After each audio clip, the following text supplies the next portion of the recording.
இருந்த இந்த பொருளாதாரம் தற்போது எந்த நிலையில் இருக்கின்றது என்பதை பற்றி நாங்கள் சிந்திக்க வேண்டியவர்களாக இருக்கின்றோம். குறிப்பாக சொல்லப்போனால் ஏற்றுமதியை அதிகரிக்க வேண்டும், இறக்குமதிகளை குறைக்க வேண்டும் என்ற அடிப்படையில் பார்க்கின்ற போது எங்கோ பார்த்த ஒரு புள்ளிவிவரம் ஞாபகத்திற்கு வருகின்றது.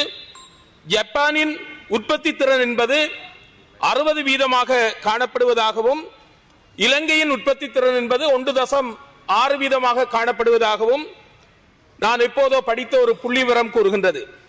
ஜப்பான் உண்மையில் யுத்தத்தில் அளிக்கப்பட்ட ஒரு தேசமாக சாம்பல் மேடாக காணப்பட்டது என்று கூறுவார்கள்.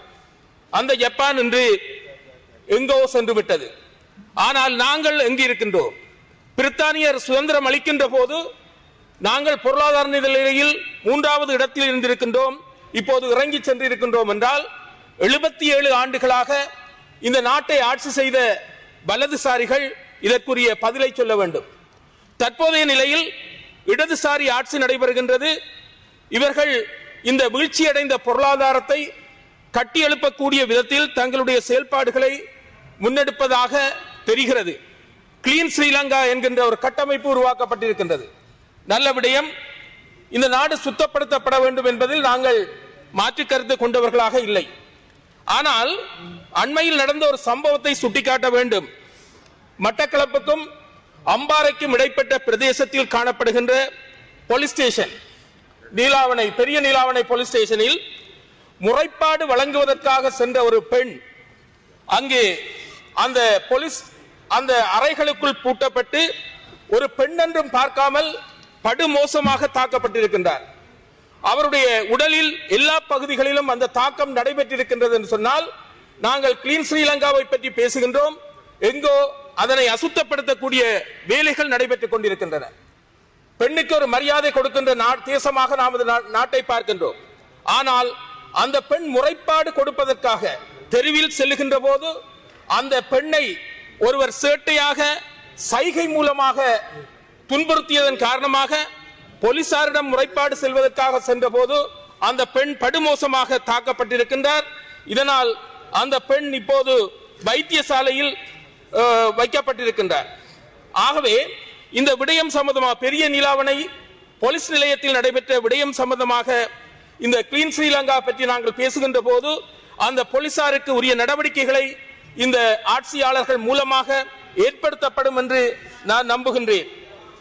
அந்த பெண்ணின் அந்த தாக்கத்தை பற்றி பலரும் எங்களுக்கு முறைப்பாடு செய்து கொண்டிருக்கின்றார்கள். இந்த விடயத்தை முதலில் நான் தெரிவித்துக் கொண்டு அடுத்த விடயத்திற்கு செல்லுகின்றேன்.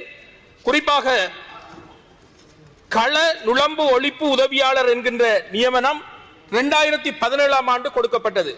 கள நுழம்பு ஒழிப்பாளர் என்கின்ற நியமனம் 2017 கொடுக்கப்பட்டது. கிட்டத்தட்ட இப்போது 8 ஆண்டுகள் கடந்திருக்கின்றது. இதற்கிடையில் 5 சுகாதார அமைச்சர்கள் இருந்திருக்கின்றார்கள். ராஜித சேனாரட்ன அவர்கள் அந்த நியமனத்தை வழங்கினார். அதற்கு அடுத்ததாக பவித்ரா வன்னியாராஜி அவர்கள் சுகாதார அமைச்சராக இருந்திருக்கின்றார். கெஹலிய ரம்புக்குல அவர்கள் அடுத்த சுகாதார அமைச்சராக இருந்திருக்கின்றார். அடுத்ததாக ரமேஷ் பத்ரன் அவர்கள் இருந்திருக்கின்றார். தற்போது இந்த புரட்சிகரமான அரசாங்கம் என்று சொல்லப்படுகின்ற இந்த அமைப்பில் டாக்டர் நலிந்த ஜெயதிஸ் அவர்கள் இருக்கின்றார். நான் சொல்லுகின்ற விடயம் என்னவென்றால்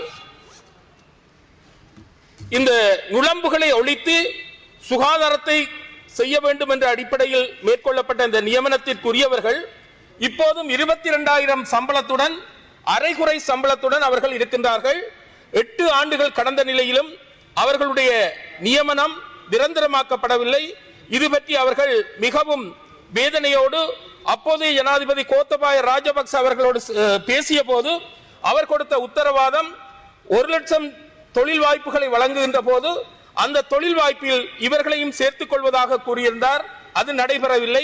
அவர்கள் ஏமாற்றம் அடைந்திருக்கின்றார்கள், விரக்தியின் விளிம்பில் இருக்கின்றார்கள். 22,000 ரூபாய் சம்பளத்தோடு அவர்கள் குடும்பத்தை நடாத்த வேண்டிய துர்ப்பாக்கிய நிலைக்கு தள்ளப்பட்டிருக்கின்றார்கள். ஆகவே 4 அமைச்சர்களின் காலத்தில் அவர்கள் ஏமாற்றப்பட்டிருக்கின்றார்கள்.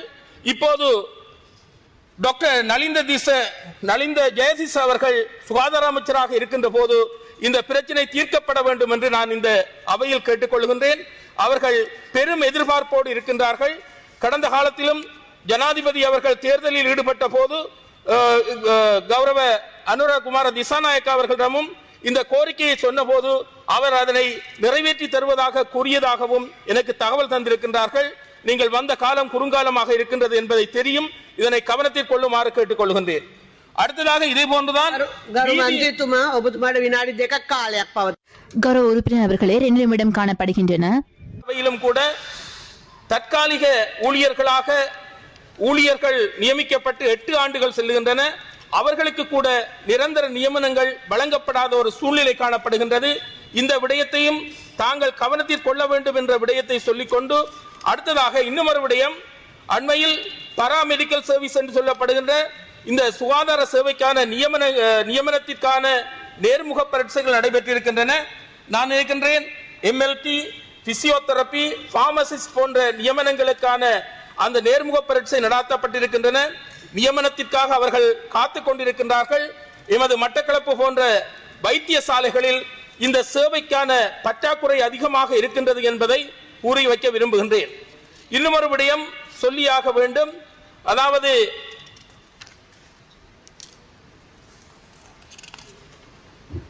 இந்த கண் பார்வையற்றவர்கள் எமது இந்த பாராளுமன்றத்திலும் கூட அவர்களை பிரதித்துவப்படுத்தக்கூடிய ஒரு பாராளுமன்ற உறுப்பினர் இருப்பது எமக்கு பெருமையாக இருக்கின்றது, பாராட்டுகின்றோம். இந்த கண் பார்வையற்றவர்கள் போட்டி பரீட்சைக்கு தோற்றுகின்ற போது அந்த போட்டி பரீட்சையில் ஒரு வினாத்தாள் இருக்கின்றது, ஆப்டிடியூட் எக்ஸாம், நுண்ணறிவு பரீட்சை. இந்த நுண்ணறிவு பரீட்சையில் படங்கள் இடம்பெறுகின்றன, வரைவுகள் இடம்பெறுகின்றன. அப்படிப்பட்ட படங்கள் வரைவுகளை பார்த்து பதிலளிக்கக்கூடிய விதத்தில் அவர்களுக்கு பார்வை திறன் அற்றவர்களாக இருக்கின்றார்கள்.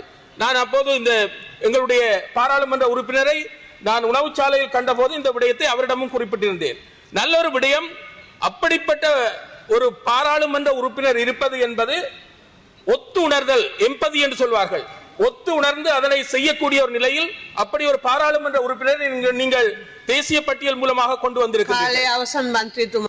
நேரம் முடிவடைந்துள்ளது. கௌரவ உறுப்பினர் அவர்களே, இந்த விடயத்தில் கரிசனை செலுத்தி இந்த பார்வையற்றவர்கள் அந்த நுண்ணறிவு பரீட்சையை தோற்றி செய்யக்கூடிய விதத்தில் அந்த பரீட்சைகள் அவர்களுக்காக வடிவமைக்கப்பட வேண்டும் என்பதையும் கேட்டுக்கொண்டு, மத யானைகளின் அட்டகாசம் காரணமாக சித்தாண்டியில் 2 குழந்தைகள் தாக்கப்பட்டிருக்கின்றன. மிதுசாலினி என்ற குழந்தைகள் தாக்கப்பட்டு அபாய நிலையில் வைத்தியசாலையில் வைக்கப்பட்டு முடிவுறுத்துங்கள். கௌரவ உறுப்பினர் அவர்களே, நடவடிக்கை எடுக்க வேண்டியிருக்கின்றது. மத யானைகளை செல்ல பிராணிகளாக கொண்டு மனிதர்களை கொல்லப்படக்கூடிய பிராணிகளாக நாங்கள் பிரகடனப்படுத்தக்கூடாது. அதனையும் செய்யுமாறு கூறி எனது உரையினை நிறைவு செய்கின்றேன். நன்றி.